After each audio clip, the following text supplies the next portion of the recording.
আসসালামু আলাইকুম, this is Suruzzaman. চলে আসলাম একটা সামাজিক ভিডিও নিয়ে। এটা কোনো রোস্টিং ভিডিও না, এটা হচ্ছে একটা সামাজিক ভিডিও। চ্যানেলটিকে সাবস্ক্রাইব করে দাও আর পুরো ভিডিও দেখার অনুরোধ রইল। চলো ভিডিও শুরু করি। তুমি সব সময় মরণকে স্মরণ করো, কারণ তোমাকে মরতে হবে। হ্যাঁ আত্মাটা জুড়াইতেছে এখন মনে কর যে 1.5 কেজি একটি শোক সংবাদ, একটি শোক সংবাদ, একটি শোক সংবাদ। টাঙ্গাইল নিবাসী আমাদেরকে হাসাতে হাসাতে অবশেষে কাঁদিয়ে চলে গেলেন টাঙ্গাইলের বাদামে-খ্যাত রবিচন্দ্র ওরফে আমাদের রবি ভাই। ইহা সত্য, ইহা সত্য, ইহা সত্য। সবাই রবি ভাইয়ের জন্য দোয়া করবেন, ওপারে যেন আল্লাহ তাআলা তাকে ভালো রাখেন, সুখে রাখেন। জি স্যার, আপনি ঠিক বলিয়াছেন। মাংস বান খাইলাম গরুর মাংস হুদাই মাসে কইতর বাচ্চা খায় হাসান আলী বাদাইমা মারা যাওয়ার ঠিক 2 বছর পর মারা গেলেন রবি চিঙ্কু। নিঃসন্দেহে তুই ঠিক কথা বলেছিস। হাসান আলী বাদাইমাকে হারিয়ে রবি চিঙ্কু প্রায় ভেঙে পড়েছিলেন।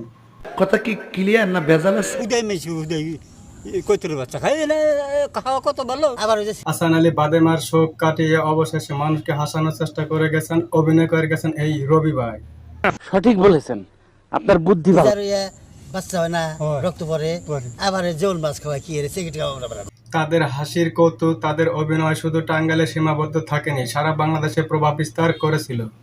ইহা সত্য, ইহা সত্য, ইহা সত্য। খাওয়ার হয় না রক্ত ভিটামিন আমার শরীর লইতেছে কিসের তেইছে কিসের রক্ত আমি ছোটকালে অনেক বাদাইমা দেখেছি, অনেক মজা করেছি, অনেক এনজয় করেছি। রক্ত দেখাইছে এনে রক্ত সমবয়সীদের সাথে অনেক কৌতুক দেখেছি, বাদাইমা দেখেছি, হাসাহাসি করেছি, মাঝে মাঝে হাসতে হাসতে পেটে ব্যথা হয়ে যেত।